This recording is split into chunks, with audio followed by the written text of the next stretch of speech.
Hey, I'm Ashley Michel, the founder of Elemental Growth, here to answer some questions you guys had about regular self-care habits, developing regular self-care habits, things like that. This is a community where I always encourage you guys to share and let me know how it is that I can help you help yourselves. So please keep sending in these questions, these DMs. You're helping create a ripple and at the same time getting the information that you need in order to help yourselves help all these other people. That's really what it's all about, right? So it all comes down to these self-care habits, these things that you know that you need to be doing. Collectively, we already know that we need to be eating whole foods. We know collectively that we need to move our body a lot more than we do. We know that we need to follow the joy and follow the laughter. We know that we need to be kind to people, and yet so many people aren't doing these things.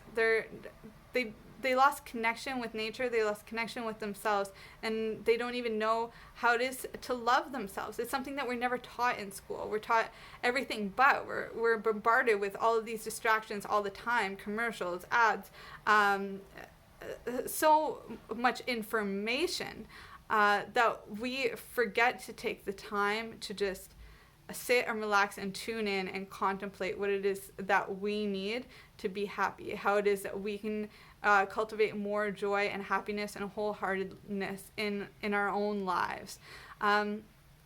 So let me get a little bit transparent here with some of my own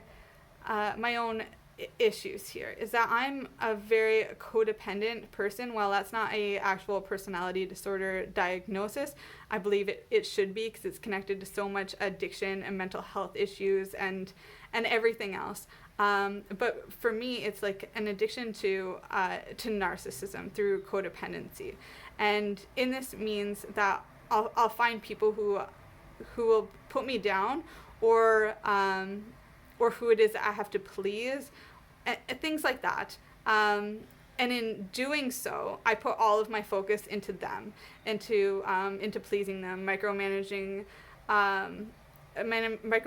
their lives, and taking focus away from myself. This is a pattern that I've obviously been growing out of and learning a lot from. But it's something that really kept me crippled and held me back for a very long time. So, I'm saying this to you guys because I know just from conversations that it's going to resonate in a lot of your own situations. So let's just start there. What is, or shall I say, how is it that you can cultivate more joy in your life just by cleansing out some of the negative people in your life?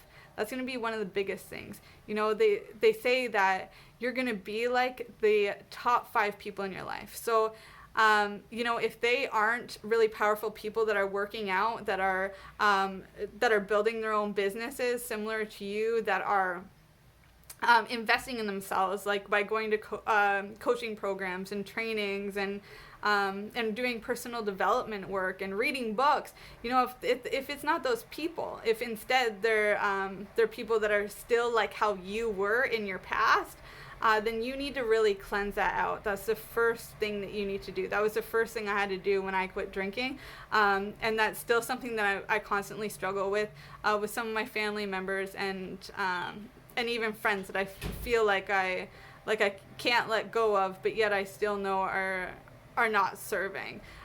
So I've learned proper boundaries, and that's going to be step number 2, right? Is learn your own personal boundaries. Put those, start putting those up.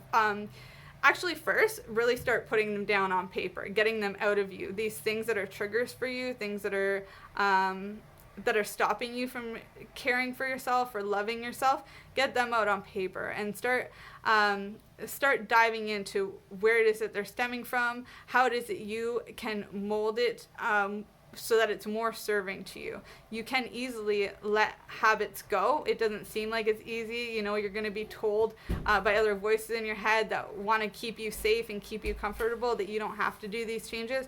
But let me just tell you, you do. Feel the uncomfortable and make those decisions and put up those boundaries and do what you need to do to keep yourself keep yourself moving forward, because you have a purpose here, and that's why it is that you're in this group, trying to get healthier and wealthier naturally.